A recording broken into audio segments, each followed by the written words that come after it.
Hello X-Files fans, welcome to this week's review, which will be me talking about the second episode of the second season. It is called The Host, so I will be going into full spoilers, as always, from the beginning. Now this episode, it features a script by Chris Carter. It's directed by Daniel Sackheim, who's a familiar TV director, has a pretty strong history on shows like the X-Files, and rating-wise it got a 15.9 in the ratings, roughly in the Nelson ratings, which is a pretty strong hold from the previous week's episode, only a little bit down, so solid stuff again, viewing figures-wise. And the plot of the episode is that after a poor young Russian ship worker, Dmitri, is pulled into a sewer by a mysterious creature and ravished, director Skinner pulls Mulder from his wiretap duty and sends him down to New Jersey, to the New Jersey Turnpike, to investigate the fallout from that, and when the body shows up in the sewer. Now this is something which the local police are happy to sort of pass off onto the FBI, and which Mulder considers as an insult for Skinner, as he just believes it's a basic case of someone dying from a drug overdose and his body ending up in the sewer. So Mulder lets Skinner know this in no uncertain terms. But in any case, Agent Scully volunteers to examine the body and finds that there may be actually evidence of an X-Files, as she discovers that the body appears to have been infected by some sort of a parasite organism. But weirdly, there seems to be sort of an inconsistency with this and another attack of like a construction worker in a sewer, where it appears as though his marks was by something a lot larger and more deadly than your typical parasite. So Mulder, obviously, this leads Mulder to investigate him more, and there's further tension between him and the FBI and Skinner, who's just keen to kind of, shut the case down, really, and kind of deal with it in the quickest sort of possible terms. At the same time, there's contact from someone within the FBI to Mulder, so a potential new Deep Throat character, who insists to Mulder then to reopen the X-Files is an imperative, essentially, and he gives a little bit of a helping hand to Mulder and Scully in trying to crack the case. So that's the basic beats of the episode. This episode is a little bit weird, as in it's not really a bad episode. It's an episode I quite enjoyed. There's some solid monster B-movie stuff, and bits of it are actually quite cinematic. There's some nice shots down in the sewer. The monster itself looks quite good, and fun fact, the monster was actually played by Derwin Morgan, who would later become a writer on the X-Files, so this is actually his first involvement in the show, playing this monster, being a real trooper. And I like the look of the monster itself. It's a nice fleshy sort of creature, and it gives out this big sort of scream, this wail, which is quite a nice touch as well. I guess the more you see it, the less convincing it becomes, or the more silly and campy it becomes.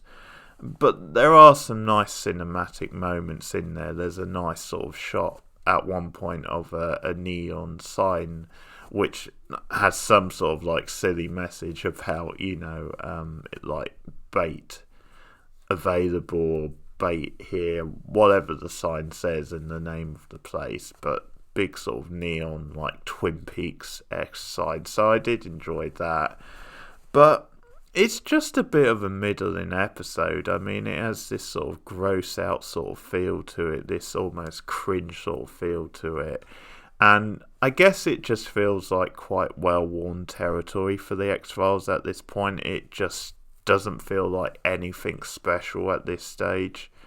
Very sort of run-of-the-mill, very like middle of the road. Again, it suffers a little bit because of the lack of Mulder and Scully. They do have interactions, and the interactions they have are quite strong, but it just feels like one of those that it's slowly getting the beats of the season together without really hitting into top gear. And the climax in the sewer is just kind of a bit run-of-the-mill, a bit sort of generic, like monster movie. I quite like the touch of the politics at the end, where it turns out then it's like this creature is actually human. His origins is human, and that's why the design's quite clever, because I think you can actually see in the design, and it is a very humanistic sort of creature.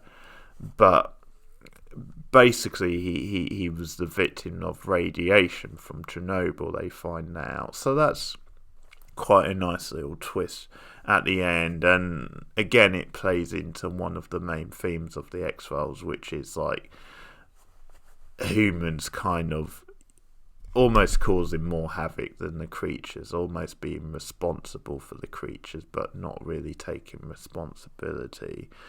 It's just overall the plot isn't the most interesting. It's not an episode which stands out in my mind as like a must watch, and it just feels kind of flat for a lot of the episode.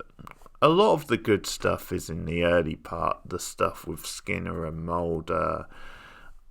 I do actually like the scene when Mulder confronts Skinner over like sending him out on this task, which he feels is like him just giving him the crappy assignment. And it's a good character beat for Mulder. Then he actually comes storming into Skinner's office and he demands to speak to him, and Skinner reluctantly sees him.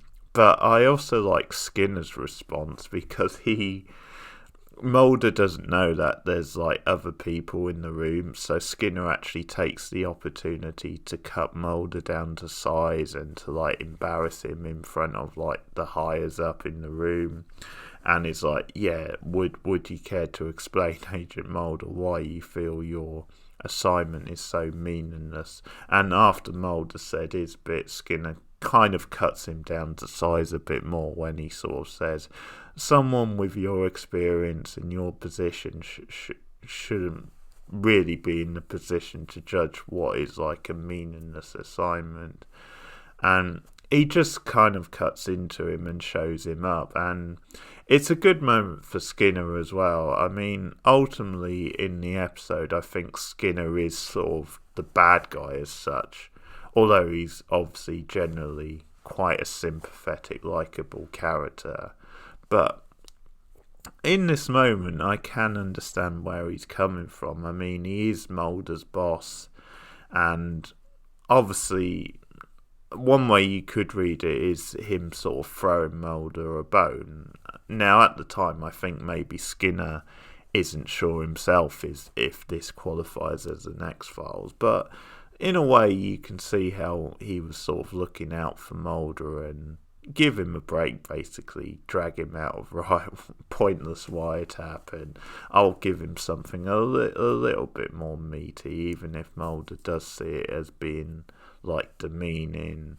But at the same time, yeah, I do kind of like the way Skinner cuts Mulder down in this scene, and how he just puts things into perspective, because later on he has the line about everyone has their orders, Agent Mulder, and that's just his way of saying, hey, this isn't my fault. I mean, it wasn't my decision to shut down the X-Files, and I have to take my orders from someone. I'm just doing my job, basically.